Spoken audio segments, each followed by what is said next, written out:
Hey everyone, welcome back. So far on my YouTube channel, I've covered several steps and tips that will help you to achieve financial success and hopefully one day become a millionaire. If you're new to the channel and are interested in learning about things you can do to start down the path to becoming a millionaire, consider subscribing and checking out my other videos. One thing I'd like to talk about today are the attributes and personality traits of the people that have become millionaires themselves. Whenever we set goals for ourselves, knowing how to accomplish those goals doesn't really matter if we can't complete the steps to get to where we want to be. Most people would love to become a millionaire, but only a few ultimately make it. There are several things that distinguish the people that achieve millionaire status from the people that don't. Knowing what those things are will help you to understand if you're on your way to making it, or if you need to make changes to become one of those people.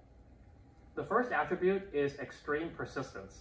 Accomplishing your financial goals is a long journey, and there are many setbacks that can happen along the way.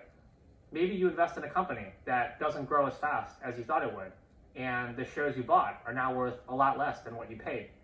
Maybe you get sick or injured and need to spend a chunk of your savings to get better. A family member runs into some trouble and asks to borrow some money, but never pays it back. Becoming a millionaire requires you to grow your money, but it's just as important to minimize the chances of losing it. The less money we lose, the more we have to invest in growth. One of the biggest challenges when losing money is keeping a positive mindset and retaining the confidence that you'll make it back. Losing money leads us to ask questions. Why did I make that poor decision? What happens if I make another one? Why am I so unlucky? It's easy to blame ourselves, to take things personally, and believe that our failures are indicative of more failures in the future. This self-doubt leads us to question our future decisions and ultimately results in lost confidence. It's important to recognize that the journey to financial success is a lifelong one. A single or even series of bad outcomes doesn't mean that the decisions you make in the future won't be more successful. People who ultimately become millionaires are extremely skilled at isolating past failures. They have the knowledge that the more steps and things they try, the more improvements they can make, and the better their outcomes will be. It's also helpful to extrapolate this to your own life in general. If you think about some of the bad experiences you've gone through, it's likely that you were able to recover from most, if not all of them, and you're likely better off today. Time is the ultimate healer, and many of our setbacks will naturally be forgotten and heal with the power of time. Another attribute of people that ultimately become millionaires is a willingness to devote a large amount of time, energy, and effort to the pursuit. Just like a career, becoming a millionaire is much easier when the bulk of your attention is directed towards it. I'm not a millionaire yet, but over the past decade, I've dedicated the majority of my time to learning about business, investments, and thinking of ways to shrink my living costs. Admittedly, this focus on growing my wealth meant that I missed out on some other personal development opportunities. As I've gotten closer to my $1 million goal, I've carved out more time for those pursuits in the past few years. Dedicating a large portion of your life to become a millionaire will help you to accomplish that goal faster. Once you reach it, you can scale back and use your newfound time and money to pursue other things that you find rewarding. Another benefit to prioritizing your time towards becoming a millionaire is that it shortens your learning curve. Repetition is one of the biggest hallmarks of successful learning. The more thought we apply to our investing and spending decisions, the faster we can improve our decision-making process. These improvements can also result in certain kinds of decisions becoming second nature, saving us time in the future. For example, after spending 3 to 4 hours a day for a few years researching different companies, I ultimately discovered that I was most attracted to companies that had CEOs that were founding members of the company. I felt that those CEOs would be most likely to make decisions that would benefit the company long term. Their status as a founder would ultimately give them more authority to make decisions that might be questioned by outsiders. This conclusion saved me a lot of time in the future, since I now only research and invest in companies that are founder-led. Another key trait of aspiring millionaires is their willingness to be patient. One of the most common things that people do on their way to becoming a millionaire is to try to live like one before they actually get there. If you make $500 on your first investment, it's very tempting to go out and spend that money on a nice watch or handbag instead of reinvesting it back into something else. One of the biggest challenges of any long journey is the willingness to make the right decisions during the more mundane times. Investing can be exciting when you're doing research, watching your investments grow, and making money. However, avoiding the temptation to spend when your investments haven't moved or have gone down in value is a key determinant of whether you'll reach your goal. We all do things that we shouldn't in an effort to feel better during boring or tough times, like eat too much junk food or sleep too much. Those bad habits can find their way into our spending patterns as well.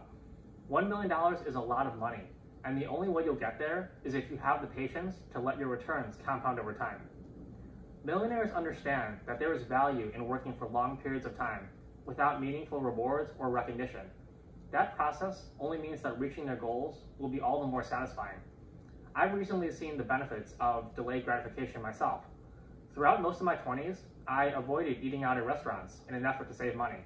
I'm not a great cook, and it was really boring to eat the same bland meals over and over. I did this with the knowledge that one day, the money I saved would grow, and I would be able to eat out whenever and wherever I wanted to, without a meaningful impact to my finances. Last year, as many restaurants struggled to stay in business, I wanted to do whatever I could to support them. I ordered out almost every day. I got to eat tons of great food and tried lots of different things that I hadn't eaten before. When the year ended, I looked over my account balances and noticed that, thanks to the growth of my investments, all the money I spent at restaurants hadn't made a dent in my finances. The best part about this is that it's fully repeatable. As long as I continue to make good investments, I can eat at restaurants every day for the rest of my life without a meaningful impact to my finances. Successful aspiring millionaires understand that once their investments reach a certain level, the growth of those investments each year will cover any increase in their spending. When that day comes, that's when you know you can start living like a millionaire. Another important trait of becoming a millionaire is the willingness to take immediate action. Even when we know exactly what we should do to reach our goal, it's easy to find reasons to put it off. Maybe we think a better investment will come along later, or the timing isn't right today because we're busy with school or work. Achieving success towards any goal requires action, and action is a product of momentum. By putting off the tasks that you need to do, you're stalling your momentum. That delay will have a negative impact on your motivation and willingness to take action, even if everything perfectly lines up for you in the future. By taking action today, you can begin making progress towards your goal. That progress, however small, will only motivate you to take more action in the future. This change in mindset can benefit other areas in your life as well. Taking action to improve yourself financially will cause you to look for other areas in your life that you can improve, like your health and your relationships. The last factor I want to discuss is the willingness to take responsibility of your life. It's easy to convince ourselves why trying to become a millionaire isn't possible. You can lose money on your investments. You don't make much money, as you'll never be able to invest enough to make $1 million. You don't know how long you'll live, so you'll just spend it all today. Instead of making excuses, millionaires look for ways to overcome those arguments. Instead of saying they could lose money, they devote themselves to learning about what makes a good investment to minimize that chance. Instead of worrying about their salary today, they look for opportunities to advance their careers and boost their paycheck. Instead of spending it all today, they find ways to be happy and satisfied with life that doesn't require spending much or any money. One of my favorite shows is Suits, and as the great Harvey Specter says, when someone puts a gun to your head, you take the gun, or do one of 146 other things. Many challenges in life can be overcome with some creative thinking. If you are willing to think outside the box, you'll be able to overcome anything. That wraps up the video for this week. If you've been thinking about starting your journey towards becoming a millionaire and have been having doubts, I hope you learned something new today about the mindset that millionaires have and how that mindset helped them to accomplish their goal. If you have any questions or personal stories related to the traits and attributes that I talked about today, please drop a comment below. I'd love to hear from you. Thanks so much for watching, and I'll see you in the next one.